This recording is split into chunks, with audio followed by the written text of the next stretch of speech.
Hi friends, welcome to civil Mitra. ഇത് civil മിത്രൻ്റെ 14th class ആണ്. നിങ്ങൾക്ക് വീഡിയോ ഇഷ്ടപ്പെടുകയാണെങ്കിൽ ലൈക്ക് ചെയ്യുക, ഷെയർ ചെയ്യുക, സബ്സ്ക്രൈബ് ചെയ്യുക. സർവേയിങ്ങിലെ ചാപ്റ്റർ 14 ആണ് ഇന്ന് എടുക്കുന്നത്. ഓപ്പറേഷൻസ് ഇൻ ചെയിൻ സർവേയിങ്ങിൽ നമ്മൾ ചെയിനിങ് പഠിച്ചു, റേഞ്ചിങ്ങിൽ വരുന്ന ഡയറക്റ്റ് റേഞ്ചിങ് പഠിച്ചു. ഇന്ന് ഡിസ്കസ് ചെയ്യാൻ പോകുന്നത് ഇൻഡയറക്റ്റ് റേഞ്ചിങ് ആണ്. നമ്മൾ ഓൾറെഡി പഠിച്ചു ഡയറക്റ്റ് റേഞ്ചിങ് നമ്മൾ അപ്ലൈ ചെയ്യാം. നമ്മുടെ സർവേ ലൈൻസിന്റെ എൻഡ് സ്റ്റേഷൻസ് ഇന്റർവിസിബിൾ ആകുമ്പോഴാണ് നമ്മൾ ഡയറക്റ്റ് റേഞ്ചിങ് ചെയ്യാം. ഇനി ഇൻഡയറക്റ്റ് റേഞ്ചിങ് ആണെങ്കിൽ സർവേന്റെ എൻഡ് പോയിന്റ്സ് ഇന്റർവിസിബിൾ ആയിരിക്കില്ല. എന്തെങ്കിലും ഒരു ഒബ്സ്ട്രക്ഷൻസ് കാരണം സർവേ ലൈനിന്റെ എൻഡ് പോയിന്റ്സ് ഇന്റർവിസിബിൾ ആവാത്ത കേസിലാണ് നമ്മൾ ഇൻഡയറക്റ്റ് റേഞ്ചിങ് ചെയ്യുന്നത്. അപ്പോൾ ഈ ഒബ്സ്ട്രക്ഷൻസ് ഒന്ന് ടോപ്പോഗ്രഫിക്കൽ ഒബ്സ്ട്രക്ഷൻസ് ആവാം, അല്ലെങ്കിൽ എൻഡ് സ്റ്റേഷൻസ് തമ്മിലുള്ള ഡിസ്റ്റൻസ് വളരെ കൂടുതലാവുന്ന കേസിലും നമുക്കിനെ വിസിബിലിറ്റിന്റെ പ്രശ്നം വരാം. Topographical obstructions like elevated terrain like ഹില്ലാവാം, അല്ലെങ്കിൽ എന്തെങ്കിലും ഫിസിക്കൽ ഫീച്ചേഴ്സ് കാരണമാവാം, അല്ലെങ്കിൽ വാലി കാരണമാവാം. അങ്ങനെ എന്തെങ്കിലും ടോപ്പോഗ്രഫിക്കൽ ഒബ്സ്ട്രക്ഷൻസ് കാരണമോ അല്ലെങ്കിൽ എൻഡ് സ്റ്റേഷൻസ് തമ്മിലുള്ള ഡിസ്റ്റൻസ് വളരെ കൂടുതലാവുന്ന കേസസിലോ നമുക്ക് ഡയറക്റ്റ് റേഞ്ചിങ് പോസിബിൾ അല്ല. അങ്ങനത്തെ കേസസിലാണ് നമ്മൾ ഇൻഡയറക്റ്റ് റേഞ്ചിങ് ചെയ്യുന്നത്. Next methods of indirect ranging ആണ് reciprocal ranging and random line ranging. ഇങ്ങനെ രണ്ട് മെത്തേഡ്സ് ആണ് ഇൻഡയറക്റ്റ് റേഞ്ചിങ്ങിനുള്ളത്. ഇനി ഓരോന്നും ഡീറ്റെയിൽ ആയിട്ട് നോക്കാം. റെസിപ്രോക്കൽ റേഞ്ചിങ്, നമ്മൾ എൻഡ് സ്റ്റേഷന്റെ ഇടയിൽ ഒരു റൈസ്ഡ് ഗ്രൗണ്ട് ഉണ്ടെങ്കിൽ നമ്മൾ റെസിപ്രോക്കൽ റേഞ്ചിങ് ആണ് യൂസ് ചെയ്യുന്നത്. സപ്പോസ് എ ആൻഡ് ബി ഒരു ചെയിൻ ലൈനിന്റെ എൻഡ് പോയിന്റ്സ് ആണ് വിചാരിക്കുക. എ ഇവിടെ ഉണ്ട് ആൻഡ് ബി ഇവിടെ ഉണ്ട്. അതിന് രണ്ട് ഇടയിൽ ഒരു ഹില്ലുണ്ട്, ഒരു റൈസ്ഡ് ഗ്രൗണ്ട് ഉണ്ട്. നമ്മൾ റേഞ്ചിങ് ചെയ്യാൻ വേണ്ടി നമ്മൾ എന്താ ചെയ്യുക വെച്ചാൽ ആദ്യം നമ്മളൊരു രണ്ട് പോയിന്റ്സ് നമ്മൾ റാൻഡംലി ഫിക്സ് ചെയ്യും, സെലക്ട് ചെയ്യും, സി ആൻഡ് ഡി. നമുക്ക് എ എന്ന് നോക്കി കഴിഞ്ഞാൽ ബിയോ, ബി എന്ന് നോക്കി കഴിഞ്ഞാൽ നമുക്ക് സിയോ കാണാൻ പറ്റില്ല. അപ്പോൾ നമ്മൾ രണ്ട് പോയിന്റ്സ് നമ്മൾ ചൂസ് ചെയ്തു, സി ആൻഡ് ഡി. അതിന്റെ കണ്ടീഷൻ എന്താ വെച്ച് കഴിഞ്ഞാൽ നമ്മൾ സി എന്ന് നോക്കിക്കഴിഞ്ഞാൽ നമുക്ക് ഡി ആൻഡ് ബി വിസിബിൾ ആയിരിക്കണം. അതേപോലെ ഡി എന്ന് നോക്കിക്കഴിഞ്ഞ് കഴിഞ്ഞാൽ സി ആൻഡ് എ വിസിബിൾ ആയിരിക്കണം. അങ്ങനെ കണ്ടീഷൻ സാറ്റിസ്ഫൈ ചെയ്യുന്ന രണ്ട് പോയിന്റ്സ് ആണ് നമ്മൾ സി ആൻഡ് ഡി ആയിട്ട് എടുക്കുന്നത്. എന്താ ചെയ്യുക, നമ്മൾ ഡയറക്റ്റ് റേഞ്ചിങ് ചെയ്യും. Along D C A and C D B, ഈ രണ്ട് ഡയറക്ഷൻ നമ്മൾ ഡയറക്റ്റ് റേഞ്ചിങ് നമ്മൾ ഓൾട്ടർനേറ്റീവ് ആയിട്ട് ചെയ്യും. ഫൈനലി സി ആൻഡ് ഡി ഈ എ ബി ലൈനിന്റെ അതേ ലൈനിൽ വരുന്നത് വരെ നമ്മൾ ഓൾട്ടർനേറ്റീവ് ആയിട്ട് D C A and C D B ഡയറക്ഷനിൽ ഡയറക്റ്റ് റേഞ്ചിങ് ചെയ്യും. ഓക്കെ, ഇങ്ങനെയാണ് പ്രൊസീജിയർ വരുന്നത്. ഡീറ്റെയിൽ ആയിട്ട് നോക്കാം. രണ്ട് എൻഡ് പോയിന്റ്സ് ആണ് എ ആൻഡ് ബി. അപ്പം ഇതിൻ്റെ ഇടയിൽ എന്തെങ്കിലും ഒരു ഒബ്സ്ട്രക്ഷൻ ഉണ്ട്, മേ ബി ഒരു ഹില്ലാവാം, അല്ലെങ്കിൽ വാലി ആവാം, അല്ലെങ്കിൽ എന്തെങ്കിലും ഫിസിക്കൽ ഫീച്ചേഴ്സ് ആവാം. അങ്ങനെ എന്തെങ്കിലും ഒരു ഒബ്സ്ട്രക്ഷൻ കാരണം എ നിന്ന് ബിയിലേക്കോ ബിയിൽ നിന്ന് എയിലേക്കോ വിസിബിൾ അല്ല. അപ്പം നമ്മൾ രണ്ട് പോയിന്റ്സ് നമ്മൾ ചൂസ് ചെയ്തു, സി ആൻഡ് ഡി ചൂസ് ചെയ്തു. എന്ത് കണ്ടീഷനാണ് സാറ്റിസ്ഫൈ ചെയ്യുന്നത്? സി എന്ന് നോക്കിക്കഴിഞ്ഞ് കഴിഞ്ഞാൽ ഡി ആൻഡ് ബി വിസിബിൾ ആയിരിക്കണം. അതേപോലെ ഡി എന്ന് നോക്കിക്കഴിഞ്ഞ് കഴിഞ്ഞാൽ സി ആൻഡ് എ വിസിബിൾ ആയിരിക്കണം. ഇനി ഓൾട്ടർനേറ്റീവ് ആയിട്ട് നമ്മൾ ഡയറക്റ്റ് റേഞ്ചിങ് ചെയ്യും. അലോങ് ആദ്യം എന്താ ചെയ്യുക, C D B and then along D C A. Okay, അപ്പൊ സിയിലുള്ള ആള് അപ്പൊ സിയിൽ ഒരാൾ റേഞ്ചിങ് റോഡ് പിടിച്ചിട്ടുണ്ടാവും, അതേപോലെ ഡിയിൽ ഒരാൾ റേഞ്ചിങ് റോഡ് പിടിച്ചിട്ടുണ്ടാവും, എയിൽ ഒരു റേഞ്ചിങ് റോഡ് ഉണ്ടാവും, ബിയിൽ ഒരു റേഞ്ചിങ് റോഡ് ഉണ്ടാവും. അപ്പൊ സിയിലുള്ള ആള് ഡയറക്റ്റ് റേഞ്ചിങ് ചെയ്തിട്ട് ഡിയിലുള്ള ആളെ ഇൻസ്ട്രക്ട് ചെയ്യും. ഡിയിലുള്ള ആൾ അങ്ങോട്ടും ഇങ്ങോട്ടും മൂവ് ചെയ്തിട്ട് അയാളൊരു ന്യൂ പൊസിഷനിൽ എത്തും, ഒരു 1 എന്നുള്ള പൊസിഷനിൽ അയാൾ എത്തും. സോ ദാറ്റ് എന്തായിരിക്കും, C1B ഒരു ലൈനിലായിരിക്കും. ഇവിടെയുള്ള 3 റേഞ്ചിങ് റോഡും ഒറ്റ റേഞ്ചിങ് റോഡ് പോലെ കാണുന്നുണ്ടാവും സിയിലുള്ള ആൾക്ക്. അപ്പോൾ direct ranging along C D B ചെയ്ത് കഴിഞ്ഞു. ഡിന്റെ പൊസിഷൻ 1ലേക്ക് എത്തി. ഇനി എന്താ ചെയ്യാം?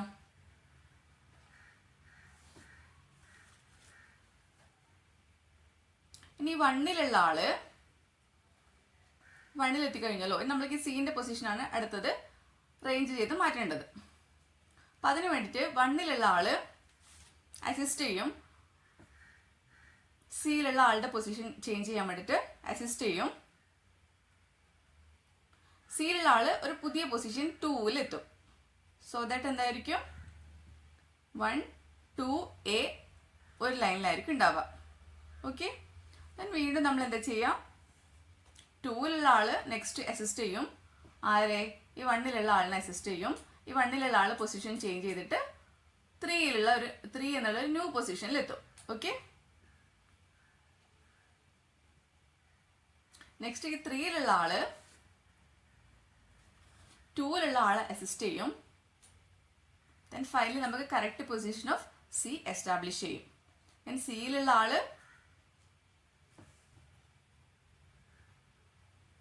ഈ 3ലുള്ള ആളെ അസിസ്റ്റ് ചെയ്യും. ഇവര് ന്യൂ പൊസിഷൻ എസ്റ്റാബ്ലിഷ് ചെയ്യും. ന്യൂ പൊസിഷനിലേക്ക് മാറി നിൽക്കും. ആ പൊസിഷനാണ് ഡി. അപ്പോൾ ഫൈനലി നമുക്ക് C and D A and ബിന്റെ ലൈനിൽ കിട്ടി. അപ്പൊ എ സി ഡി ബി ഒരു ലൈനിലായിരിക്കും ഉണ്ടാവുക. കൺഫ്യൂഷൻ ഉണ്ടാവും, ഒന്നും കൂടെ പറയാം. ആദ്യം A and B 2 end points ഉണ്ട് സർവേ ലൈനിന്റെ. ഇതിന്റെ ഇൻ ബിറ്റ്വീൻ നമുക്ക് സി ആൻഡ് ഡി ആണ് എസ്റ്റാബ്ലിഷ് ചെയ്യേണ്ടത്. അപ്പോൾ ആദ്യം നമ്മൾ റാൻഡംലി നമ്മൾ സി ആൻഡ് ഡി നമ്മൾ അസ്യൂം ചെയ്തെടുത്തു. അപ്പോൾ C and D correct position ആയിരിക്കില്ല, ഒരു എ ബിന്റെ ലൈനിലായിരിക്കില്ല സി ആൻഡ് ഡി ഉണ്ടാവുക. അപ്പോൾ നമ്മൾ correct position of C and D നമുക്ക് എസ്റ്റാബ്ലിഷ് ചെയ്യണം. അതിനുവേണ്ടി നമ്മൾ എന്താ ചെയ്യുക? ഈ സിയിലുള്ള ആള് ഡിയിലുള്ള ആളെ അസിസ്റ്റ് ചെയ്യും. Direct ranging through C D B ചെയ്തിട്ട് ഈ ഡിയിലുള്ള ആള് ന്യൂ പൊസിഷൻ 1ൽ എത്തും. ഓക്കെ, ആ പൊസിഷനാണ് ഇവിടെ കാണിച്ചിട്ടുള്ളത്. ഓക്കെ, അപ്പൊ സി 1B ഒരു ലൈനിലായിരിക്കും ഉണ്ടാവുക. നെക്സ്റ്റ് എന്താ ചെയ്യുക? ഈ 1ലുള്ള ആള് സിയിലുള്ള ആളെ അസിസ്റ്റ് ചെയ്യും. സിയിലുള്ള ആള് ഒരു ന്യൂ പൊസിഷൻ എസ്റ്റാബ്ലിഷ് ചെയ്യും. റേഞ്ചിങ് നമ്മൾ എങ്ങനെയാ ചെയ്യുക? 1C A ഡയറക്ഷനിലായിരിക്കും ചെയ്യുക. അപ്പോൾ സിയിലുള്ള ആള് ന്യൂ പൊസിഷൻ 2ൽ എത്തും. ഓക്കെ, അതാണ് ഇവിടെ കാണിച്ചിട്ടുള്ളത്. സിയിലുള്ള ആള് 2 പൊസിഷനിൽ എത്തി. ഇനി 2ലുള്ള ആള് വീണ്ടും 1ലുള്ള ആളെ അസിസ്റ്റ് ചെയ്യും. 1 ഫസ്റ്റ് എന്തായിരുന്നു? അതിന്റെ പൊസിഷൻ സി ആയിരുന്നു. സിന്ന് 1ലേക്ക് എത്തി. ദെൻ അടുത്ത പൊസിഷൻ നമ്മൾ 3ലേക്ക് എത്തും. 2 1B എന്നുള്ള ഡയറക്ഷനിലായിരിക്കും റേഞ്ചിങ് ചെയ്യേണ്ടാവുക. അപ്പോൾ 1 എന്നുള്ള ആള് 3 എന്നുള്ള പൊസിഷനിൽ എത്തി. ഇനി 3ലുള്ള ആൾ എന്താ ചെയ്യുക? 2ലുള്ള ആളെ അസിസ്റ്റ് ചെയ്യും. അപ്പൊ 3 2 A എന്നുള്ള ഡയറക്ഷനിൽ റേഞ്ചിങ് ചെയ്യും, ഡയറക്റ്റ് റേഞ്ചിങ് ചെയ്യും. അപ്പൊ 2ലുള്ള ആള് ഫൈനൽ പൊസിഷൻ സിയിലേക്ക് എത്തും.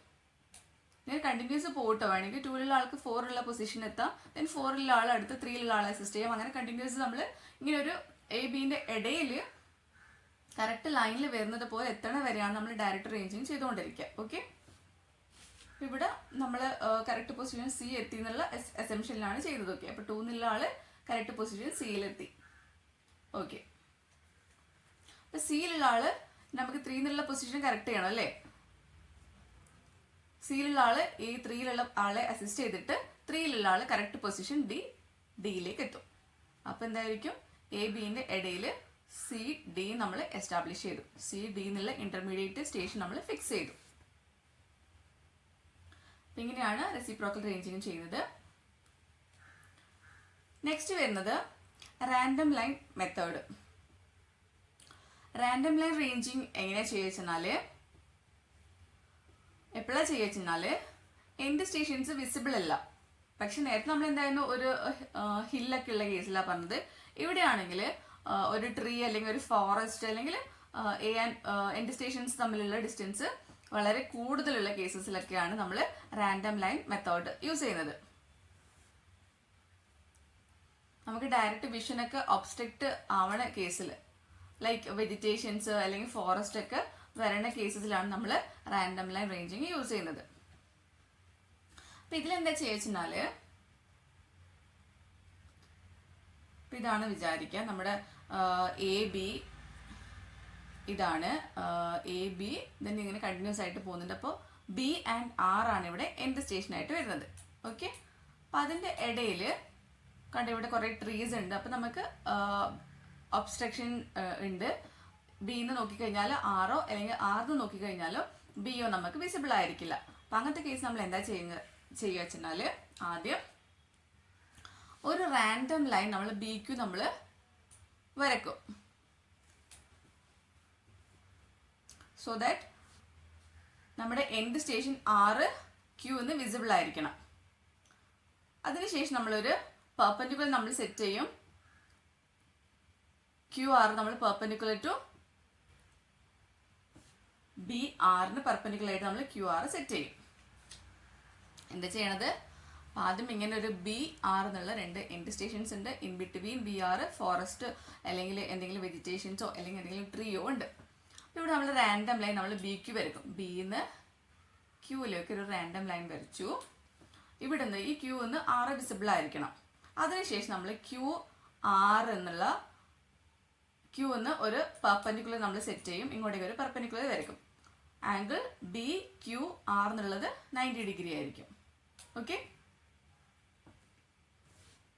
നെക്സ്റ്റ് നമ്മൾ എന്താ ചെയ്യുവെച്ചാൽ ഈ റാൻഡം ലൈനിൽ നിന്ന് നമ്മൾ റാൻഡം ലൈനിൽ രണ്ട് പോയിന്റ്സ് ഇന്റർമീഡിയറ്റ് പോയിന്റ്സ് നമ്മൾ എസ്റ്റാബ്ലിഷ് ചെയ്യും. അവിടുന്ന് നമ്മൾ നമ്മുടെ ചെയിൻ ലൈനിലേക്ക് പെർപെൻഡിക്കുലർ ഓഫ്സെറ്റുകൾ സെറ്റ് ചെയ്യും. ഇവിടെ ഇതാണ് നമ്മുടെ റാൻഡം ലൈൻ ബി ക്യൂ വരുന്നത്. ഈ ബി ക്യൂവിൽ രണ്ട് എക്സ് ആൻഡ് വൈ എന്നുള്ള രണ്ട് പോയിന്റ്സ് നമ്മൾ ചൂസ് ചെയ്തു.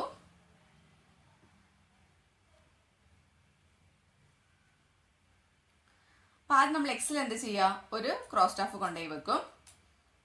എന്നിട്ട് ബിയിലേക്ക് നമ്മൾ സൈറ്റ് ചെയ്യും. ബിയിൽ ഒരു റേഞ്ചിങ് റോഡ് ഉണ്ടാവും, അതേപോലെ ക്യൂവിൽ ഒരു റേഞ്ചിങ് റോഡ് ഉണ്ടാവും. എക്സിൽ നമ്മളൊരു ക്രോസ് സ്റ്റാഫ് വെച്ചിട്ട് നമ്മൾ ബിയിലേക്ക് സൈറ്റ് ചെയ്യും. സോ ദാറ്റ് എന്തായിരിക്കും? നമ്മൾ ബി ക്യൂ ലൈനിലായിരിക്കും എക്സ് ഉണ്ടാവേണ്ടത്. എക്സ് പോയിന്റ് നമ്മൾ ബി ക്യൂ ലൈനിലായിരിക്കും ഉണ്ടാകേണ്ടത്. അതിനുശേഷം നമ്മൾ ക്രോസ് സ്റ്റാഫ് നമുക്കറിയാം രണ്ട് പെർപെൻഡിക്കുലർ സ്ലിറ്റ് ആണ് ഉണ്ടാവുക. അപ്പോൾ ഒരു സ്ലിറ്റ് ഈ ഡയറക്ഷനിലേക്കായിരിക്കും. ഇനി അടുത്ത സ്ലിറ്റിലേക്ക് കൂടി നമ്മൾ എന്താക്കാം? നമ്മുടെ ചെയിൻ ലൈനിലേക്ക് നോക്കാം, ബി ആറിലേക്ക് നോക്കാം. എന്നിട്ടൊരു ഓഫ്സെറ്റ് സെറ്റ് ചെയ്യാം. അപ്പോൾ ഇവിടെ റേഞ്ചിങ് റോഡ് ഫിക്സ് ചെയ്യാം. നമ്മൾ വൈ പോയിന്റ് എടുക്കാം. ആ വൈ പോയിന്റിൽ വീണ്ടും ക്രോസ് സ്റ്റാഫ് കൊണ്ടുപോയേക്കാം. ക്രോസ് സ്റ്റാഫിൽ നിന്ന് ബിയിലേക്കോ ക്യൂയിലേക്കോ നോക്കിയിട്ട് നമ്മൾ വൈ ഈ ബി ക്യൂ ലൈനിലായിരിക്കണം ഉണ്ടാവേണ്ടത്. ദെൻ അതിൻ്റെ പെർപെൻഡിക്കുലർ സ്ലിറ്റിലേക്ക് കൂടി നോക്കിയിട്ട് വീണ്ടും ഇവിടെ ഒരു ഓഫ്സെറ്റ് മാർക്ക് ചെയ്യുക. ഇവിടെ ഒരു റേഞ്ചിങ് റോഡ് ഫിക്സ് ചെയ്യുക. ഓക്കെ, ഇനി രണ്ടും ഈ എക്സ് ആൻഡ് വൈയിലെ ക്രോസ് സ്റ്റാഫുകൾ മാറ്റിയതിന് ശേഷം അവിടെ ഓരോ റേഞ്ചിങ് റോഡ് വെക്കാം. ഇനി നമുക്ക് ഫീൽഡിൽ നിന്ന് നമുക്ക് എന്ത് ചെയ്യാം? ഈ ഡിസ്റ്റൻസുകളൊക്കെ നമുക്ക് മെഷർ ചെയ്യാൻ പറ്റും. B X, B Y, B Q and Q R. ഇത്രയും ഡിസ്റ്റൻസുകൾ നമുക്ക് ചെയിൻ അല്ലെങ്കിൽ ടേപ്പ് യൂസ് ചെയ്തിട്ട് നമുക്ക് ഫീൽഡ് തന്നെ മെഷർ ചെയ്യാൻ സാധിക്കും. നമുക്ക് കണ്ടുപിടിക്കുന്ന ഡിസ്റ്റൻസ് ബി ആർ നമുക്ക് ഡയറക്റ്റ് കണ്ടുപിടിക്കാൻ പറ്റില്ല. അതുകൊണ്ടാണ് ഇൻഡയറക്റ്റ് മെത്തേഡ് നമ്മൾ യൂസ് ചെയ്യുന്നത്. ഇൻഡയറക്ട്ലി നമ്മൾ എന്താ ചെയ്യുക? ഈ ഡിസ്റ്റൻസ് ബി ആർ നമ്മൾ കാൽക്കുലേറ്റ് ചെയ്യും. നമുക്ക് ബി ക്യൂ അറിയാം ആൻഡ് ക്യൂ ആർ നമ്മൾക്ക് അറിയാം. നമ്മൾ ചെയിൻ അല്ലെങ്കിൽ ടേപ്പ് യൂസ് ചെയ്തിട്ട് മെഷർ ചെയ്യുന്നുണ്ട്. From that distance B Q and Q R നമ്മൾ പൈതഗോറസ് തിയറം വെച്ചിട്ട് ബി ആറിന്റെ ഡിസ്റ്റൻസ് കണ്ടുപിടിക്കും. B R is equal to root of B Q square plus Q R square ആയിരിക്കും. ഇനി നോക്കൂ, ഇവിടെ കുറെ സിമിലർ ട്രയാങ്കിൾസ് ഫോം ചെയ്യുന്നുണ്ട്. ബി എക്സ് നമ്മൾ ബി എക്സ് എക്സ് വൺ എന്നുള്ള ഒരു triangle, B Y Y one എന്നുള്ളൊരു triangle and B Q R എന്നുള്ള ട്രയാങ്കിള്. ഇതിന്റെ എല്ലാ ആംഗിളും ഇവിടെ 90 ഡിഗ്രിയാണ് വരുന്നത്. ഇവിടെ കോമൺ ആംഗിൾ ആണ് വരുന്നത്. അപ്പോൾ സിമിലർ ട്രയാങ്കിൾസ് നമുക്ക് സോൾവ് ചെയ്ത് കഴിഞ്ഞാൽ ഈ X X one Y Y one എന്നുള്ള ഡിസ്റ്റൻസ് നമുക്ക് സിമിലർ ട്രയാങ്കിൾസ് സോൾവ് ചെയ്തിട്ട് കിട്ടും. സിമിലർ ട്രയാങ്കിൾ സോൾവ് ചെയ്യുന്ന സമയത്ത് ബി എക്സ് ഡിവൈഡഡ് ബൈ രണ്ട് ട്രയാങ്കിൾ കൺസിഡർ ചെയ്യുക. ഈ സ്മോൾ ട്രയാങ്കിളും ഈ ബിഗ് ട്രയാങ്കിളും കൺസിഡർ ചെയ്യുക ആദ്യം. അപ്പോൾ ബി എക്സ് എന്നുള്ള ഡിസ്റ്റൻസ് ആദ്യം എടുക്കുക. അപ്പം അതിന് കറസ്പോണ്ടിങ് ആയിട്ടുള്ള വലിയ ട്രയാങ്കിൾ ബി ക്യു ആറിലെ കറസ്പോണ്ടിങ് ഡിസ്റ്റൻസ് വരുന്നത് ബി ക്യു ആണ്. ഇവിടെ B X then B Q. അപ്പോൾ B X divided by B Q is equal to X X one. Small triangle consider ചെയ്യുക.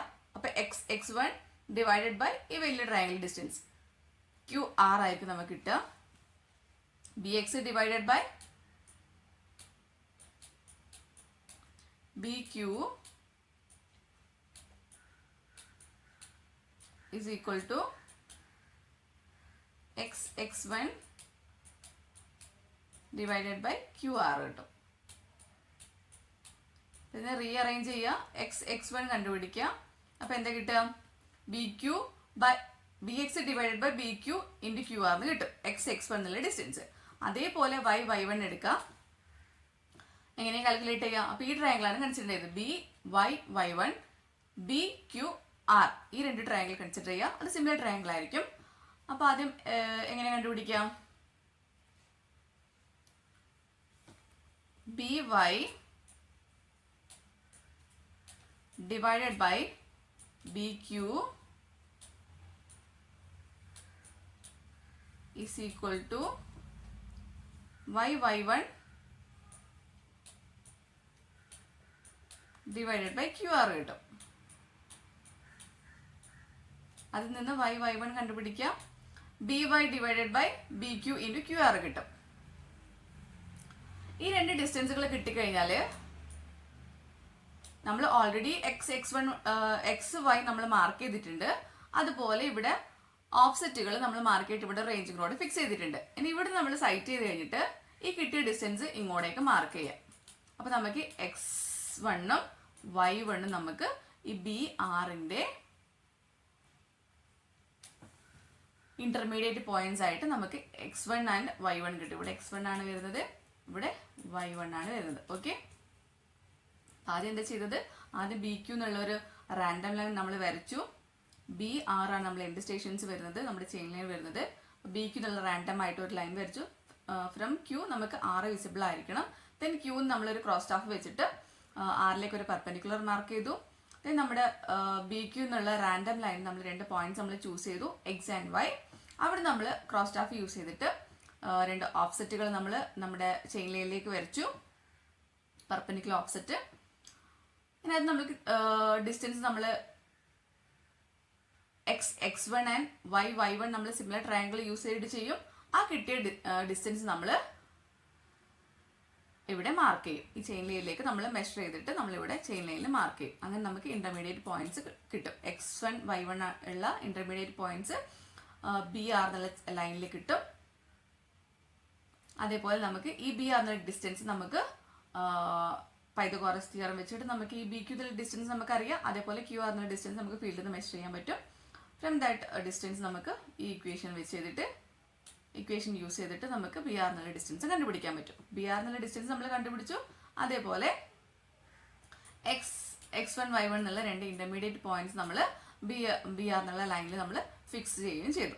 ഓക്കെ, അപ്പം ഇങ്ങനെ ഇതാണ് റാൻഡം ലൈൻ മെത്തേഡ് വരുന്നത്. അപ്പോൾ 2 മെത്തേഡ്സ് നമ്മൾ അണ്ടർ ഇൻഡയറക്റ്റ് റേഞ്ചിങ് പഠിച്ചു, reciprocal ranging and random line ranging. Okay, thank you.